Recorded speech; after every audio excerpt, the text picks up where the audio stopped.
Donc déjà, bonsoir à tous, à toutes et à tous. Et je vous souhaite la bienvenue sur la plateforme Onshore. Je suis très heureuse qu'il y ait autant de gens qui participent. Et je suis Alexa et je m'occupe en fait de la promotion du boat sharing en Suisse romande.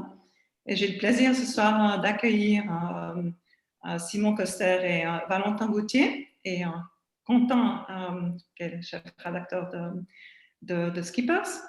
Et bonsoir à vous et merci d'avoir accepté l'invitation de faire cette interview pour connaître les projets de nos talentueux de marins pour cette année et puis pour les années prochaines du Rojti Sailing Team. Et moi, je me réjouis beaucoup parce que c'est de pouvoir vous suivre ensuite sur l'eau, parce que j'ai fait ça avec le Vendée Globe et ça me permet de rêver pour ceux qui restent à terre et qui ne peuvent pas faire des courses comme ça. C'est toujours passionnant de les suivre. Donc, merci. Et puis, je trouve c'est très, très chouette aussi d'avoir des marins qui représentent toute la Suisse. Donc, ça, je trouve ça aussi très, très sympa. Es hat, also willkommen an die Deutsch reden. Wir haben so gemacht, dass wir machen die Interview auf Französisch und nachher habt ihr die Möglichkeit, so Fragen zu stellen durch die Chat. Es gibt so, weiß nicht, ich hoffe, für alle ist es klar, dass man da Fragen stellen kann. Und dann kann Simon sie nach dem Interview auf Französisch noch sie beantworten. Voilà, ça c'est pour la partie en allemand. Donc, je vous souhaite en fait, je vous donne la parole, c'est plus simple maintenant, et comme ça on peut commencer l'interview. Pour les francophones, vous avez aussi l'occasion de poser des questions, soit à la fin de l'interview, soit pendant l'interview. Vous pouvez simplement vous poser vos questions par chat, et puis Quentin les intégrer dans la thématique si on est en train d'en parler, ou bien alors votre question sera posée en fin d'interview. Voilà. Alors, Quentin et Valentin et Simon, je vous donne la parole.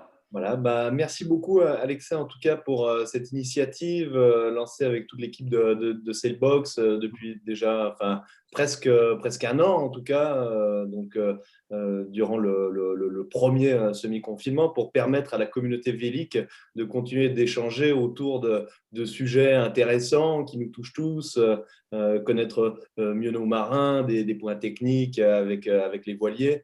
Et on sent qu'il y a vraiment une émulation dans la communauté nautique helvétique. Et ce soir, on est présent donc pour parler du beau projet du Rojti Sailing Team qui a bien du pain sur la planche en 2021. Donc, merci Valentin et merci Simon d'avoir répondu présent malgré votre emploi du temps presque de ministre. Alors, bonsoir à vous deux. Donc, ce soir, nous allons parler de cette saison 2021 qui vous attend, revenir aussi un peu sur vos succès de l'année dernière.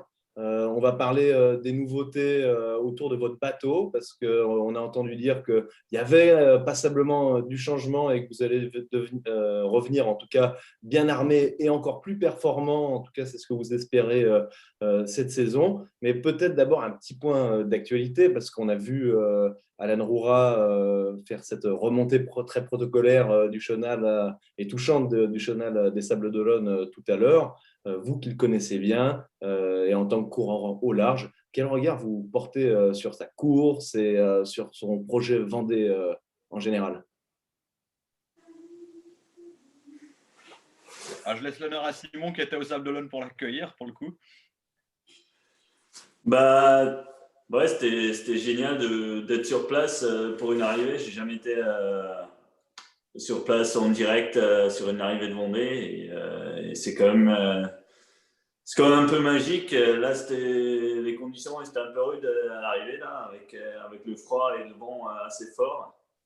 Mais ouais, c'est quand même quelque chose de spécial de voir un bateau arriver et de se dire que la dernière fois, quand le bateau a touché le terre, il est parti des Sables d'Olonne et c'était il y a plus que 90 jours et il s'est pas arrêté depuis et il est revenu en faisant le tour du monde, quoi. C'est quand même un truc assez magique et Et ouais, de voir Alan ouais, content d'avoir fini, content d'être arrivé. Je pense qu'il est passé un peu par tous les états d'esprit sur cette Tour du Monde. Du coup c'était chouette de le retrouver le Alan qu'on connaît. Et il reste le même, il avait le sourire, et il a fait des blagues. Et du coup, il n'a pas trop changé quand même sur l'eau. Et vous qui êtes peut-être Valentin, enfin, et toi aussi Simon, vous qui êtes des transatlantistes, récidivistes et pas encore tour du mondiste, vous arrivez à vous mettre à la place de ces coureurs du Vendée Globe, d'Alan, vous êtes arrivé à vous imaginer ce qu'ils pouvaient ressentir pendant la course, partant de votre propre expérience de marin? Moi, personnellement, me mettre à la place d'un mec qui vient de faire 80 ou 90 ou presque 100 jours en mer, j'ai du mal, très franchement. Le plus long que j'ai fait tout seul en mer, c'était sur la deuxième étape de la Mini Transat. Ça a dû durer une quinzaine de jours. Et effectivement, déjà, on se met dans des états vraiment, vraiment très impressionnants, et on arrive dans un truc complètement hallucinant. On a passé ne serait-ce que 15 jours tout seul, et on se retrouve dans une agitation qui est toute relative parce que c'est celle de la Mini à l'arrivée. Donc le truc multiplié par 1000, vu que c'est les Sables d'Olonne et qu'il y a un monde invraisemblable, même avec le Covid, et que le tour du monde qui a précédé a été encore beaucoup plus intense qu'une simple étape de mini transat. Je pense qu'il faut vraiment le vivre pour s'en rendre compte, quoi. Mais y a quand même quelques points communs entre un projet Vendée, un projet Route du Rhum et Jacques Vabre. C'est peut-être que la navigation, au final, c'est que la partie immergée de l'iceberg. Il y a beaucoup de choses qui jouent derrière, que ce soit en termes de préparation, mais aussi de gestion de projet. Et c'est peut-être ça l'un des plus grands défis, non, d'un coureur au large. C'est clair que ce qu'on voit sur nos écrans, ou ce qu'on voit s'ils arrivent, c'est vraiment une toute petite partie. C'est les projets course au large, comme Unimoca, comme Classe 40, comme le Mini, c'est beaucoup, beaucoup de préparation. Et les courses, ils peuvent déjà être perdus en avance à terre, et doivent être gagnés sur l'eau quand même. Du coup, c'est toujours la partie navigation, c'est juste une pièce de ce grand puzzle qu'il faut pour que des projets comme ça arrivent au bout et arrivent à être performants. Ouais. Et c'est quoi pour vous les plus gros défis justement dans la préparation d'un projet en course au large? Vous êtes en plein dedans. Qu'est-ce qui vous donne le plus de fil à retordre, honnêtement? Pour parler de notre projet, je pense qu'on a beaucoup mis l'accent dès le début du projet avec un préparateur mental qui suivait Simon sur le fait d'arriver à fonctionner en équipe, en tout cas. On avait peur, en arrivant chacun du mini, de se retrouver comme deux solitaires qui fonctionnent en parallèle et qui moulinent dans leur coin. Et on a vraiment cherché à essayer de comprendre quels allaient être nos points forts, nos points faibles, et comment est-ce qu'on pouvait s'organiser pour que l'union fasse la force, quoi, pour que 1 plus 1 fasse 3, et qu'on se complète un peu et qu'on fonctionne vraiment en équipe, et pas juste comme deux loups solitaires qui tirent sur la même corde et qui gaspillent énormément d'énergie, quoi. Et je pense que ça, c'est encore multiplié de nouveau avec un projet IMOCA, où on se retrouve à gérer une équipe de parfois une dizaine, voire une quinzaine de personnes, quoi. Je pense qu'il y a une part de management là-dedans qui est importante, quoi. Donc, au niveau de la gestion de projet, c'est-à-dire que tu me disais en off l'autre jour, on est presque des petits chefs d'entreprise à ce stade-là. On gère quasiment, on gère de l'humain, on gère des budgets, on manage, et en même temps, il y a toute la préparation physique et sportive. C'est sûr que c'est toujours un peu cet équilibre à trouver, quoi, entre d'être marin et aussi d'être entrepreneur à côté, parce que ces projets, faut les créer. En fait, il n'y a pas une école où on peut aller. On est guidé dans cette direction-là, où c'est pas comme dans d'autres sports où il y a des structures qui font qu'on suit juste le cursus normal. Et si la performance y suit, on monte en grade gentiment. Donc, course au large, ça n'existe pas. Il faut que nous, on crée nos projets nous-mêmes. pour arriver là où on veut arriver. Et du coup, c'est ça qui rajoute vraiment cette dimension entrepreneuriale à la course au large. Et donc, ça a été compliqué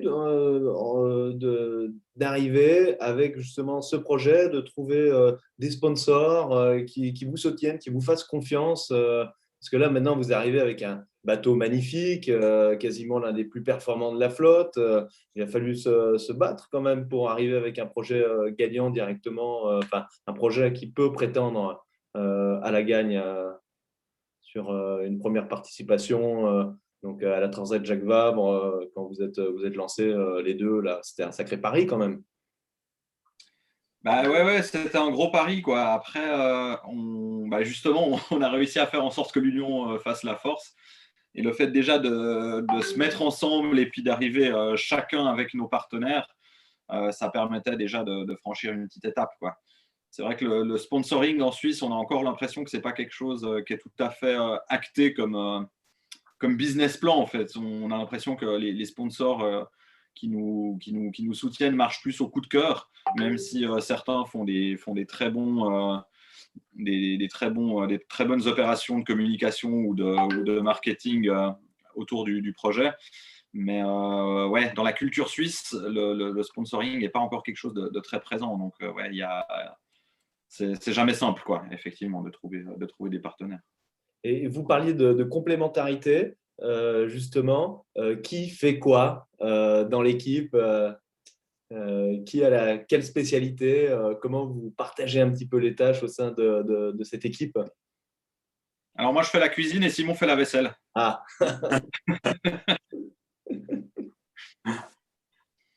Est-ce que on a peur de faire la vaisselle tout le temps? C'est un peu tombé assez naturel qu'on sait surtout les tâches à terre, qu'on s'est un peu, voilà, on s'est naturellement retrouvé à gérer un peu des trucs différents de mon côté, avec l'expérience du prototype, de plusieurs bateaux. Que des projets d'avant, d'un côté technique, j'étais assez à l'aise dedans. Du coup, je continue un peu de m'occuper un peu plus de ce côté-là et d'essayer de gérer les questions, tout en avoir besoin de Valentin aussi pour des coups de main, pour aussi avoir d'autres infos et tout ça. Et de l'autre côté, Valentin, clairement, il était assez à l'aise et intéressé aussi de la manière comment on peut vendre notre projet, d'essayer aussi de trouver des moyens de vendre notre projet à des partenaires pour que ce soit gagnant pour tout le monde. Et ça, je pense que c'est ça un peu les grandes lignes, c'est que on a un peu ces deux, on va dire, spécialités. Et après, clairement, ça parle quand même beaucoup ensemble pour qu'on trouve comment il faut faire et où il faut qu'on met le focus, où il faut qu'on met le curseur. On a l'impression que de faire des compromis, de choisir à quelle échelle, qu'est-ce qu'il faut pousser un peu plus, parce que au final, le temps est toujours limité, les ressources aussi. Du coup, il y a toujours des chemins à trouver entre les deux. Ouais. Et ce qui a été frappant sur ce Vendée Globe, surtout dans une période un peu trouble comme celle qu'on connaît, c'est qu'il y a eu vraiment, les marins ont eu la capacité vraiment de faire rêver les gens qui sont passionnés pour notre sport encore un peu plus. On a l'impression que chaque 4 ans, le grand public vraiment braque son regard sur la course au large et qui a vraiment ce pouvoir de faire partager une petite partie du rêve. Est-ce que vous en avez conscience? Est-ce que vos partenaires en ont conscience, ou les personnes démarchées au quotidien, que la voile, quand même, est en train de prendre de l'ampleur quand même? Est-ce que vous le sentez au quotidien, en tout cas dans les esprits, dans l'imaginaire collectif? Et comment vous voulez contribuer justement à écrire ce récit? Je sais que tous les deux, vous avez écrit de belles histoires au moment de votre mini-transat, et comment maintenant vous vous positionnez par rapport à ça sur ce beau projet d'équipe en classe 40? C'est une grosse question que tu poses là. Il y a beaucoup d'aspects dans ta question. Mais oui, effectivement, on sent que le grand public, effectivement, à travers le Vendée Globe, c'est sûr que tous les 4 ans, il y a vraiment un gros focus sur la course au large et qu'avec le contexte, ça a été encore un peu plus le cas cette année. On sent que nos partenaires ont aussi beaucoup. Enfin, moi, j'ai senti là, parce que je suis en Suisse pour leur rendre visite, et j'ai senti qu'ils avaient vraiment suivi le Vendée Globe aussi. On sent que le grand public aussi, j'ai plus d'amis que d'habitude qui connaissent absolument rien à la voile, qui sont venus me parler, me dire qu'ils avaient suivi tel ou tel coureur.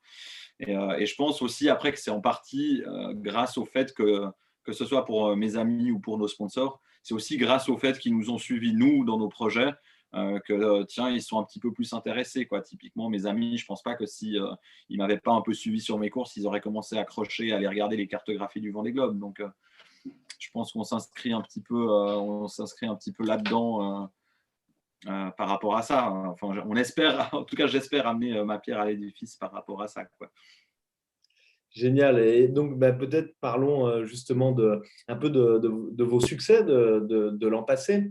Vous avez eu quand même, on voit sur le fond qui est derrière, derrière toi, Valentin, 7 jours, 6 heures, 27 minutes, 25 secondes, le temps qu'il vous a fallu pour battre le record du Tour des îles Britanniques et aussi la fameuse Normandie Channel Race.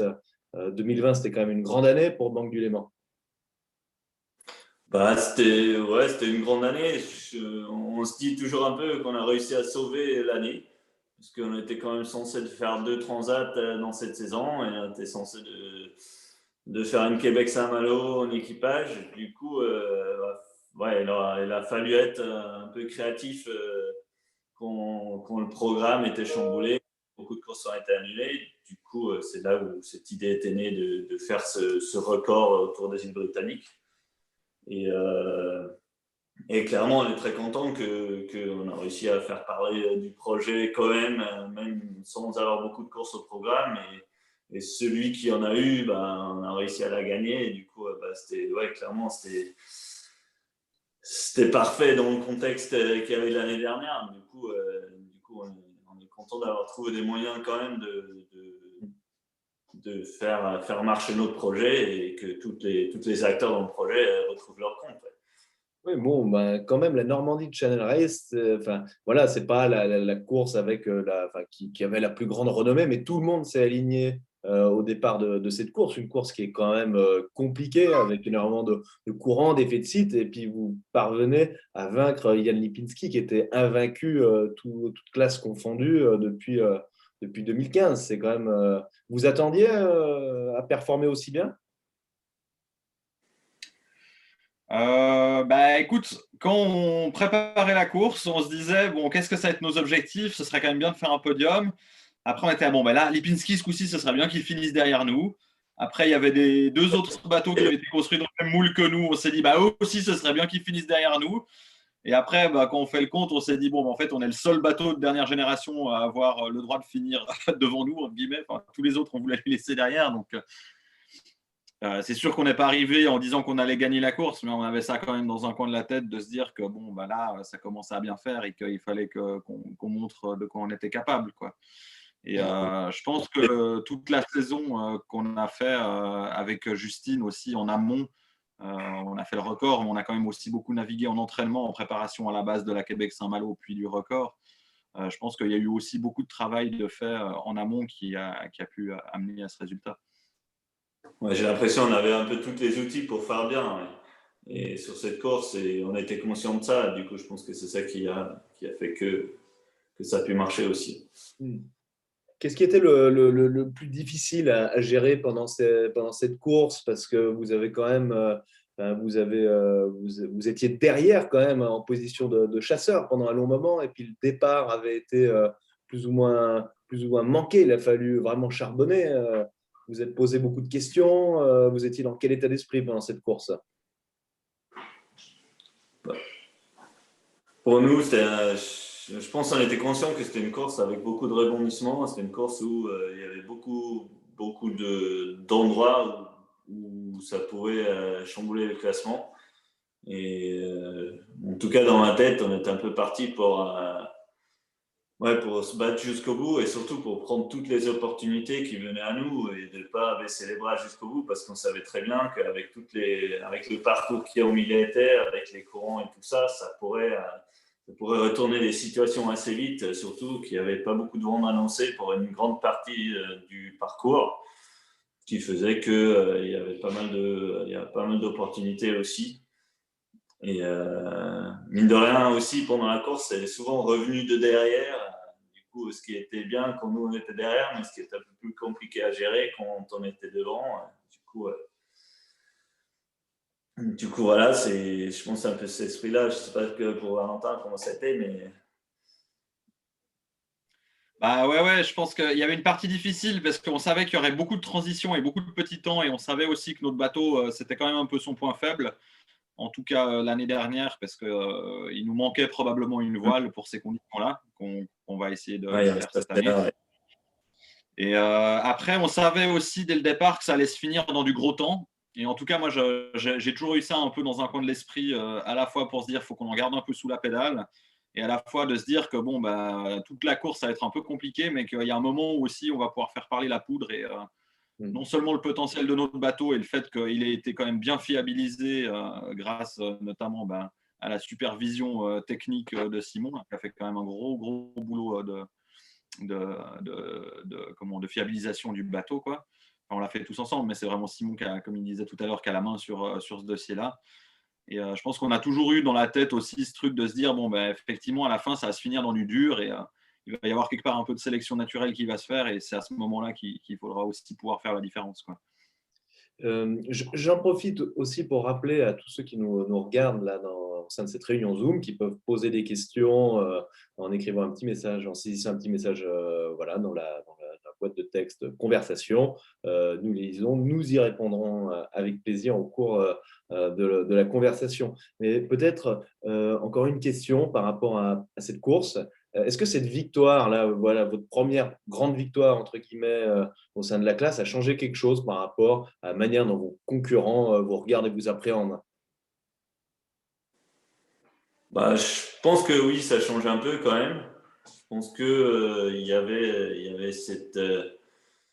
cette idée aussi que vu qu'il y avait deux nouveaux plans de bateaux, deux nouveaux designers de bateaux qui sont arrivés sur le circuit et les gens ils essaient toujours de comparer et c'est nous qui en servons beaucoup comme comparaison contre Jan Lipinski avec son plan en raison, nous avec notre plan en manoir. Et je pense que depuis cette victoire-là, c'est un peu plus équilibré de nouveau parce que Yann, il avait gagné la Transat Jacques Vabre entrée de jeu et du coup, c'était un peu lui la référence et je pense que ça, c'est un peu plus revenu à niveau depuis. Ouais. Ben justement, peut-être parlons de votre bateau. Qu'est-ce que vos courses vous ont enseigné sur votre bateau, ses forces, ses faiblesses, votre bateau qui est actuellement en chantier, et quelles sont justement les évolutions que vous apportez à Penguilement? Je laisse le directeur technique répondre. Ce qu'on a appris sur notre bateau, c'est que c'est un peu ce qu'on a vu déjà dans les premières simulations de vitesse, dans les premiers BPP qu'on a vu du bateau avant qu'il soit construit, c'était un bateau un peu typé, entre guillemets, un bateau très performant au Reaching. Et peut-être un peu plus compliqué dans le vent très faible. Et du coup, il y a plein d'aspects qu'on a pu vérifier, on a pu se comparer dans pas mal d'entraînements quand même l'année dernière et trouver vraiment les angles et les forces de vent où on était à l'aise avec le bateau comme il était en ce moment, avec les voiles qu'on avait en ce moment. Et on a aussi pu identifier, par exemple, que voilà, pour la molle, pour le vent faible, il fallait qu'on trouve une moyenne d'avoir une voile qui est un peu plus puissante. Du coup, c'est quelque chose sur lequel on a travaillé cet hiver, de compléter notre jeu de voile, par exemple. On a aussi eu des moments où on a dû apprendre un peu comment charger notre bateau, où placer le matériel dans le bateau, comment gérer le poids à bord. Et là, on a eu dans les entraînements pas mal d'infos là-dessus, comment on peut faire. Et dans le chantier d'hiver, en conséquent, on a aussi on a déplacé le moteur dans le bateau. On a reculé le moteur d'1,20 m dans le bateau. Ce qui nous a aidé d'avoir la circulation dans le bateau et rentrer et sortir du bateau qui est devenu beaucoup plus simple, vu qu'il n'y a plus le bloc moteur à travers, vu qu'il est maintenant sous le cockpit. Mais aussi, ça fait qu'on a reculé un peu le centre de gravité du bateau, ce qui nous aide dans certaines conditions, surtout au portant. Et Valentin me parlait quasiment de version 2.0 du bateau. C'est-à-dire que vous pensez, il y a d'autres améliorations que vous allez apporter sur le bateau, que vous comptez faire. Cette voile de petit temps, de quel type de voile s'agit-il? Vous pensez gagner combien en performance? 110%. Non, mais il y a aussi un gros travail de fiabilisation qui a été fait. Alors là, pour le coup, plutôt en service après-vente par le chantier JPS qui a construit le bateau, où effectivement, on s'est rendu compte que chaque fois qu'on rencontrait des conditions un peu difficiles, on cassait. Et là, vu que la fin de la Normandie Channel Race s'était déroulée dans des conditions très difficiles, on a beaucoup cassé. Et là, pour le coup, ils ont dit que non, il allait falloir quand même faire quelque chose. À savoir que les 2 bateaux qui se sont sortis après dans le même moule que le nôtre ont été renforcés au point de vue de la structure. Qu'est-ce et qui donc, cassait? ils ont un peu… Pardon? Qu'est-ce qui cassait? Alors là, sur la Normandie, on a fissuré les pontis de mât, on a sectionné les pontis de J3, enfin une cloison un peu plus en avant. On a pété plusieurs cloisons, plusieurs renforts longis dans le fond de coque. Donc là, en fait, ils ont repris vraiment le bateau et ils ont refait une structure un peu équivalente à celle des 2 nouveaux bateaux, ce qui fait que tout l'avant du bateau va être beaucoup plus raide qu'avant.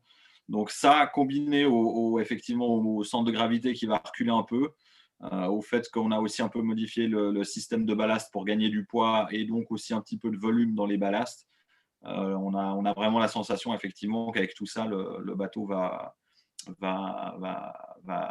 clairement gagner en performance à certaines allures en tout cas. Mais il s'est alourdi ou pas, le bateau, au vu de tout ça? Ben, oui et non, parce que la classe 40 impose un poids minimum de 4,5 tonnes. C'est-à-dire que les bateaux qui sortent plus légers que ça doivent avoir des gueuses de plomb. Et nous, c'était un peu l'erreur de jeunesse de notre bateau, c'est qu'ils ont eu peur d'être au-dessus de ce poids tout le long de la construction. Et du coup, ils ont construit très léger. Et au final, on s'est retrouvé avec 100 kg de gueuses au fond du bateau. Et en fait, je pense que ces 100 kg de gueuses, on a dû en remplacer là pendant le chantier une bonne 60aine ou une bonne 50aine par de la structure. Et du coup, pour un poids équivalent, on va avoir un bateau plus solide et beaucoup plus raide.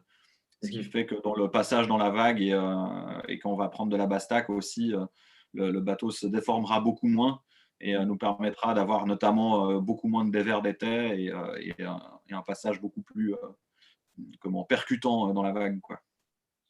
Oui, donc on l'a vu pour le Vendée Globe et on l'a vu, puis on le voit aussi sur les transatlantiques. Ce n'est pas forcément le bateau le plus récent qui est le plus performant. Il faut avoir des bateaux fiabilisés. Il y a d'autres bateaux assez récents là, qui rentrent dans la course en classe 40. Donc, des concurrents assez sérieux. Est-ce que vous pouvez nous en parler? Comment évolue la classe? Qui seront les gros concurrents que vous allez surveiller durant la Transat Jacques Vabre qui arrive au mois de novembre prochain? On est à la classe 40, elle est en plein croissance, on va dire. Il y en a pas mal de bateaux en construction, il y a pas mal de bateaux neufs commandés, notamment des nouveaux plans, une nouvelle version d'un bateau lombard qui est en construction. Il y en a un nouveau bateau de Pogo Structure qui va sortir. Il y en a un nouveau bateau de VPLP qui va sortir aussi cette année. Du coup, il y en a 3 nouveaux designs qui vont arriver sur le circuit. On va voir ce que ça vaut. C'est clairement des designs qui ont vu ce qui a été fait avec notre bateau et ce qui a été fait avec le bateau de Yann. Du coup, ils sont sûrement tiré leur leçon de ça et on va voir s'ils arrivent à faire des compromis qui sont qui sont aussi bien que les nôtres, peut-être un peu meilleurs dans certaines conditions, peut-être un peu moins bien dans d'autres. Ça va être en tout cas intéressant de voir. Après, les concurrents pour cette saison, je pense que ça va plutôt être ceux qui ont déjà des bateaux qui flottent et qui vont pouvoir s'entraîner et vont pouvoir se préparer comme il faut pour des grandes courses. Je pense que c'est plutôt la préparation qui va une fois de plus jouer pour qui sont vraiment les gros clients. C'est quoi les temps forts de votre saison 2021? Il faudra vous suivre, il faudra qu'on soit derrière vous. Quand est-ce que vous aurez besoin du soutien de la communauté nautique helvétique? Les 4 vrais temps forts, ça va être les 4 courses officielles du championnat classe 40, je pense. Ça commence fin mai avec la Normandie Channel Race, qui est la première course de la saison cette année et qui était la dernière course de la saison de l'année dernière. Donc là, on remet notre titre en jeu. Ensuite, juin-juillet, il y aura les Sables Horta les Sables, une course en 2 étapes, donc au départ des Sables d'Olonne et à destination des Açores et vice-versa pour la 2e étape, en double aussi. Ensuite, début août, la Rolex Fastnet Race, qui est un événement mythique, une grande fête de la voile. Et le gros morceau de la saison, le dessert pour la fin, la Transat Jacques Vabre, qui partira en novembre, comme ça a été annoncé officiellement hier en direction de la Martinique. Donc, vous avez un programme qui sera très chargé. Il ne va pas vous rester beaucoup de temps pour votre vie personnelle là-dedans. Il paraît que vous allez peut-être essayer de prendre des vacances, mais que ce n'est pas certain que vous y arriverez, non? Le but, c'est de trouver le temps pour se reposer entre les régates. C'est sûr que l'été va être assez dense entre la Normandie, les Açores et le Fastnet. À chaque fois, il n'y en a pas beaucoup de temps pour repartir. Du coup, c'est sûr, il va falloir bien s'organiser et espérer de ne pas avoir beaucoup à bricoler entre les courses pour avoir du temps de se reposer. Oui, il paraît qu'en plus, depuis récemment, vous avez tous les deux une vie de famille. Donc voilà, Simon et Valentin se sont coordonnés. En tout cas, 2020, c'est un baby boom au sein de l'équipage de Banque du Léman. Vous êtes tous deux jeunes papas. Comment vous faites pour concilier la vie de sportif de haut niveau avec la vie de famille? Comment ça se passe? On va voir le test dans la saison. Pour l'instant, c'est quand même plutôt tranquille entre guillemets. C'est clair que ça change un peu le rythme, ça raccourcit les journées, clairement. Moi, clairement, j'ai senti que pour les courses, les Tours des îles Britanniques et la Normandie, on part un peu moins reposé quand même, avec s'il y a un petit bébé à la maison qui dort pas tout le temps. Du coup, vous avez quand même l'habitude de manquer de sommeil, donc de ce côté-là, ça va. De ce côté-là, oui, ça va. Idéalement, on part quand même avec assez de sommeil avant la course. Donc ça, c'est génial. En tout cas, bravo à vous deux et puis aussi à vos femmes et qui partagent en tout cas cette autre aventure. Donc là, vous vous projetez sur un projet potentiellement gagnant pour la Jacques Vabre. Et ensuite, on parle de Route du Rhum en 2022. Donc le bateau sera au rendez-vous, en tout cas un de vous deux participera à la Route du Rhum aussi en 2022. Oui, c'est clair que quand on monte des projets classe 40, on pense souvent Route du Rhum. Effectivement, c'est quand même la grande course pour le moment du calendrier de la classe 40. C'est même autour de cette course, on va dire que ça articule un peu les nouveautés, les nouveaux plans. Souvent, c'est des cycles un peu de 4 ans où il y a un renouvellement de la flotte. Ça n'a pas manqué. Nous, on a mis un autre bateau à l'eau après la dernière Route du Rhum où on avait vu déjà le plan Lombard qui allait un peu dans la direction d'Escaut, qui avait bien performé. Donc, effectivement, oui, le bateau sera au départ de la Route du Rhum. Mais vous êtes à la base des marins issus de la course en solitaire. Vous êtes maintenant en équipe. Ça a l'air de plutôt pas mal fonctionner, en tout cas, à vous suivre en tout cas, tout au long de votre évolution. Vous serez pas triste tout seul sur votre bateau, chacun de votre côté? Je pense qu'il faudra reprendre un peu les habitudes du solitaire. C'est clair qu'on a eu on a eu le luxe de naviguer à deux et de pouvoir vraiment bien dormir parce qu'il y en a quelqu'un sur le pont tout le temps. Du coup, c'est sûr qu'il y aura quelques réflexes à reprendre et je pense que le level de stress augmentera un peu comme d'habitude quand on navigue en solo, c'est clair. Il ne faudra pas oublier de mettre le réveil en allant se coucher, quoi. Mais ce serait dommage de terminer dans la Guadeloupe. Ce serait dommage de faire une Thompson, ouais. C'est dommage. Dans un bateau de pêcheur, on a vu que le solitaire est tellement exigeant. C'est un effort quasiment surhumain. Qu'est-ce que ça vous a évoqué quand vous avez vu, par exemple, Boris Herman percuter un bateau de pêcheur juste avant l'arrivée? Vous dites, ça pourrait m'arriver Ah bah ça peut, ouais, c'est sûr que ça peut tous nous arriver, quoi. C'est arrivé à Thompson, c'est arrivé à d'autres avant lui, c'est arrivé à Herman cette fois-ci, et ça arrivera encore à d'autres après, quoi. C'est sûr qu'on joue tellement avec les limites en solitaire que, surtout sur un Vendée Globe en plus où ils accumulent une fatigue, mais je pense qu'on peut même pas s'en rendre compte, quoi. Donc forcément, ouais, c'est vraiment le truc qui fait flipper. Et ouais, je pense que personne n'est à l'abri de ce genre d'accident, quoi. Alors, on arrive déjà à bien 40 minutes d'interview. On a épuisé pas mal de sujets. En tout cas, c'est assez dense. Et merci beaucoup, en tout cas, de prendre le temps pour partager tout ça avec nous. Voilà, je relance encore un appel du côté des internautes qui nous regardent. Si vous voulez poser des questions ou simplement réagir ou encourager nos marins, c'est le moment, parce qu'on va pas rester toute la nuit, mais même si on pourrait discuter pendant des heures, mais il va bientôt falloir, ou peut-être avec un verre, hein, parce qu'il va falloir bientôt, on va bientôt passer, c'est bientôt l'heure de l'apéro, peut-être même déjà l'heure de l'apéro est en train de filer à grands pas. J'ai une question de Frédéric qui en fait m'a envoyé directement à moi, c'est pour ça que tu n'as pas pu voir le message.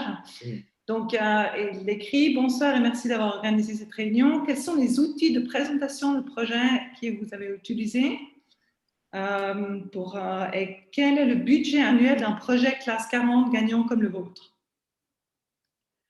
Donc, je propose aux participants, si vous voulez poser des questions, il faut vraiment que vous regardiez quand vous conversez, que ce soit envoyer le message envoyé à tout le monde, comme ça Quentin peut le lire et le reprendre. Und ich sage das auch noch auf Deutsch, vielleicht auch die auch gerne auf Deutsch Fragen stellen möchten. Dann könnt ihr das direkt auch per Chat und dann können wir, kann Simon an die Fragen beantworten. Voilà.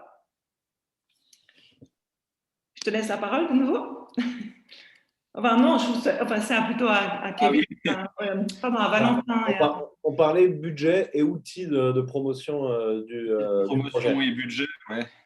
On a établi différents budgets, en fait, pour être très honnête. On a établi un budget idéal pour faire vraiment les choses bien, sans avoir à trop réfléchir chaque fois qu'on doit faire une dépense. Est-ce qu'on va devoir acheter le nouveau Genaker ou remplacer notre pile à combustible, ou est-ce qu'on va devoir aller faire 3 heures de voiture de plus pendant la semaine d'accueil parce qu'on ne trouve pas un logement à côté à un prix abordable. Enfin bref, le budget idéal pour un projet comme le nôtre, en incluant l'amortissement du bateau, il tourne plutôt autour des 460 000 francs suisses annuels. Donc c'est quand même une somme. Après, quand on compare à des budgets, par exemple, du Vendée Globe, je pense qu'on est dans un rapport de 1 à 10. On doit être 10 fois moins cher pour un projet gagnant en classe 40 qu'un projet gagnant en IMOCA. Donc, ça reste quand même très intéressant. Et après, nous, très clairement, on ne tourne pas du tout avec ce budget-là actuellement. Enfin, ça, comme je disais, c'était un budget idéal où on pourrait se payer un peu plus, où on pourrait faire plus de séances de sport, où on pourrait acheter plus facilement des voiles. Nous, vu qu'on est dans un truc un peu plus contrôlé, probablement qu'on tourne plutôt avec un peu moins de 300 000 francs annuels, quelque chose comme ça, je dirais dans les 280. En faisant, par exemple, on parlait aussi beaucoup du chantier d'hiver. On a beaucoup travaillé, nous. Peut-être que si on avait un budget plus libre, on pourrait embaucher des gens pour travailler pour nous sur les chantiers. Enfin, voilà, c'est dans chacun un peu des postes de dépenses, il y a des sacrifices à faire. Et en les faisant, on arrive à tourner avec un budget beaucoup plus contenu. Mais il y a un jour où forcément, ce sera moins payant par rapport à ceux qui peuvent aller un peu plus loin dans tous ces postes, quoi. Est-ce que vous avez pris quelques sueurs froides l'an passé, quelques interrogations, période de coronavirus qu'on connaît, et vous êtes dit, mince, les budgets ne vont pas forcément suivre, on ne va pas arriver à boucler le projet financièrement, ça va être compliqué pour atteindre nos attentes. On a eu la chance que toutes les engagements qu'on a pu avoir avec des sponsors et des supporters, ils ne sont pas bougés pour l'année dernière, et ce qui est génial. On est vraiment très content de ça. On est vraiment fiers aussi d'avoir des partenaires qui sont aussi fidèles pour que ça ne nous a pas impacté plus que ça. Je pense que la question se pose plutôt dans un an ou deux, qu'est-ce que va être la conséquence de cette crise sanitaire sur les entreprises, et du coup notamment aussi sur le sponsoring qui va nous impacter à nous. En tout cas, s'il y a des personnes qui nous écoutent, qui ont un budget sponsoring ou qui connaissent des personnes qui ont un budget sponsoring, il y a toujours des places sur vos voiles, non? Rassurez-moi. Oui, il y a toujours des places sur nos voiles, effectivement. Il y a même le nom du bateau qui est en jeu, en partie, parce que la Banque du Léman, qui nous sponsorise comme partenaire titre, met un budget qui leur permet de prétendre à une place de copartenaire titre. Alors jusque-là, ils font une bonne affaire parce qu'on ne trouve pas d'autres copartenaires, donc ils ont tout le titre du bateau. Mais on peut même aller jusqu'à nommer le bateau au nom d'une autre entreprise aux côtés de la Banque du Léman. Et j'en reviens un peu aux outils de promotion qui étaient dans la question, pour lesquels on n'a pas vraiment répondu. Évidemment qu'on on a notre communication annuelle où on communique sur les réseaux sociaux, etc. Et pour démarcher les entreprises, on fait aussi appel on a des plaquettes de sponsoring qui expliquent un peu clairement notre projet, le programme, qu'est-ce qu'on peut faire pour rentabiliser un projet course au large, quels sont les intérêts, quels sont les budgets, qu'est-ce qu'on peut avoir sur les voiles pour quelles prestations. Donc oui, non, il y a vraiment… Autant il y a de la place sur les voiles, et autant on est très libre, Simon et moi, pour discuter, pour aménager des places, pour imaginer des modes des solutions qui sont adaptées aux sponsors, quoi. C'est ça, des solutions de partenariat adaptées à chacun, quoi. Qu'est-ce que, peut-être pour terminer, clore cette question du sponsoring, qu'est-ce que vous, concrètement, vous pouvez apporter, vous, à une entreprise qui décide de vous faire confiance? Qu'est-ce que vous leur proposez en fonction de ce que vous êtes en capacité d'apporter? Il y a beaucoup de choses qu'on propose. Le plus visible, et en fait, c'est la partie immergée de l'iceberg. Comme pour beaucoup de choses, c'est les noms dans les voiles. Là, on voit très bien. Non, c'est de l'autre côté. Non, là. Le nom des partenaires sur les voiles du bateau. Alors, c'est sûr que voilà, ça fait de la visibilité. Et souvent, quand on parle de sponsoring, les partenaires pensent souvent uniquement à ça. Ils se disent, ouais, mais bon, aller promener une pancarte publicitaire au milieu de l'Atlantique, pour moi qui ai une petite entreprise en Suisse, c'est pas forcément rentable. Et c'est le cas. C'est pas forcément là où le sponsoring est le plus intéressant. Je pense que vraiment, ce qui est très intéressant à développer autour de la course au large, c'est toute l'émulation qu'on peut créer, soit en interne auprès de ses collaborateurs, soit avec des clients, notamment Nef, qui nous soutient depuis 2 ans, a fait un gros événement au départ de la Transat Jacques Vabre, où ils ont invité des clients à eux à suivre le départ sur des bateaux à moteur, à suivre le départ de la course, à visiter le bateau pendant la période d'accueil. Et ça, c'est vraiment, je pense que c'est des trucs sur mesure.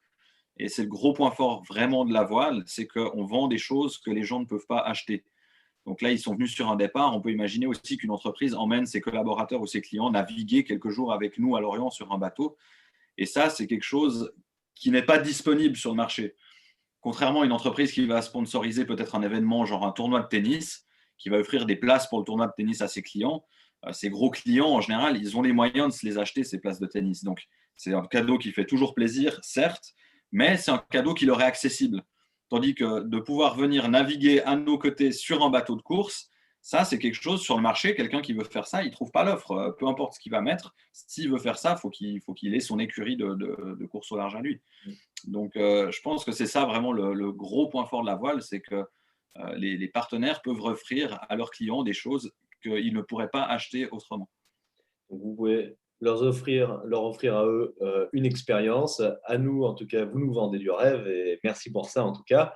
Moi, j'en ai fini avec mes questions. J'ai un peu épuisé mon stock. Je ne sais pas si vous voulez dire encore quelque chose, si vous avez une dernière question, en tout cas du côté de l'assistance, ou si Alexa, peut-être, va nous donner le mot de la fin, peut-être. Nous avons une question, une dernière question. Voilà, il y a encore une question. Moi, j'en ai aussi une des questions, mais on peut d'abord donner la parole. Non, je te laisse la dire. Alors, peut-être, donc JB Safrano nous demande quel conseil vous pourriez donner à 2 jeunes qui se lancent en classe mini et en duo. Simon, tu as fait plus de mini que moi. Qu'est-ce qu'il y a comme conseil à donner? C'est d'aller. Je pense que le premier, c'est d'aller naviguer le plus possible sur le bateau. C'est d'aller sur l'eau et de naviguer. C'est sûr que c'est ça qui fait que les ministres ils arrivent à l'autre bout de l'Atlantique. C'est que déjà pour avoir le droit de partir sur la mini transat, il doit faire énormément de milles et je pense que c'est ça qui fait que tout le monde est un bon marin qui déjà part sur ces courses-là. Du coup, je pense que s'il y a moyen de naviguer sur un mini, faut tous les prendre. Voilà, bonne chance JB. En tout cas, voilà, tu sais, s'il reste à faire avec ton ou ta collègue, allez, au charbon. Pour ma mini, ouais, moi, j'apporterai un autre élément, c'est de ne pas hésiter à faire appel à la communauté. On parle beaucoup, souvent dans les médias ou dans beaucoup de choses, de l'esprit mini. C'est un truc qui est vraiment pas uniquement, qui est pas juste littéraire ou une vue de l'esprit, quoi. C'est quelque chose qui existe vraiment. Il y a une communauté qui est vraiment très forte. Il y a des forums, il y a un groupe Facebook, notamment, si vous êtes intéressé, je vous donnerai le nom exact. Quand vous avez besoin de conseils, quand vous avez besoin d'embarquement, quand vous voulez vous incruster sur un convoyage, si vous êtes en galère parce que vous avez pété votre maille, qu'il vous en faut un pour vous qualifier pour la course. Enfin, c'est quelque chose, la communauté mini et l'esprit entre ministres, c'est quelque chose de… Enfin, moi, je n'ai jamais connu ça ailleurs, nulle part, quoi. Et il ne faut vraiment pas hésiter à faire fonctionner ça, quoi. Ouais, à poser des questions, à demander de l'aide aussi. Il y a des choses hallucinantes qui sont déjà passées à cause de cette communauté, quoi. Et voilà, en tout cas, voilà, de mon côté, j'étais heureux de vous donner en tout cas la réplique voilà, pour le compte du magazine Skippers. Et puis, merci à Sailbox, merci Alexa. Donc, est-ce que tu veux conclure et terminer par peut-être une petite question, je ne sais pas. Justement, j'avais une question. Moi, je ne suis pas du tout du monde de la régate, donc je ne sais pas très bien comment ça fonctionne. Mais ce qui m'intéresserait, c'est de savoir combien de temps vous préparez un bateau, enfin, le côté technique, le côté travail sur le bateau.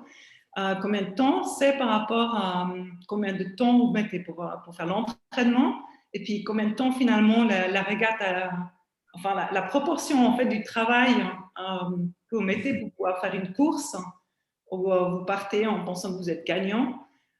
Qu'est-ce que c'est? C'est 50% travail bateau, 50% travail entraînement, ou comment est-ce que c'est? Comment vous gérez votre travail en fait? Si vous comprenez ma question. Ouais, on la comprend. Vas-y, Simon. C'est à répondre.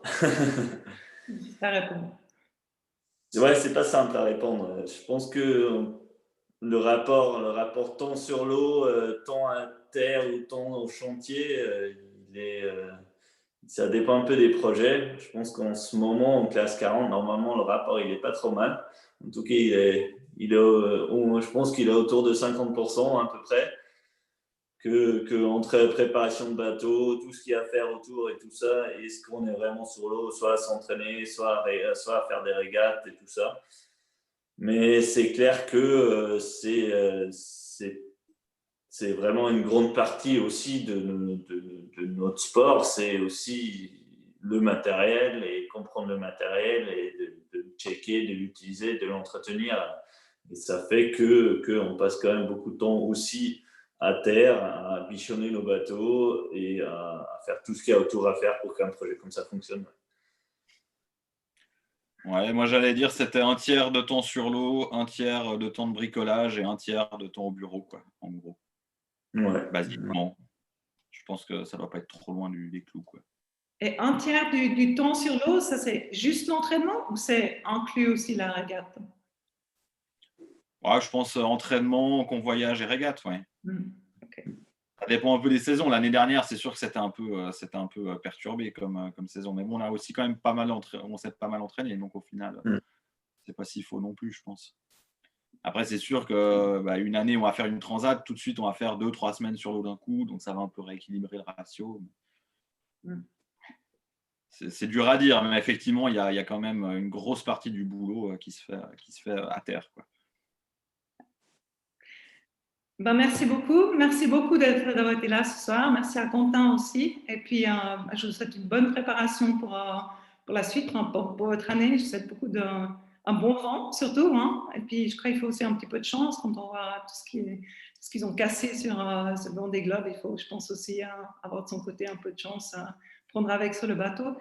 Et puis, je vous souhaite des bonnes courses. Et puis, moi, je me réjouis de vous suivre parce qu'effectivement, comme Quentin l'a dit, il y a vraiment une grande part de rêve, surtout dans cette période au plus de Corona, pour les gens qui restent beaucoup à la maison.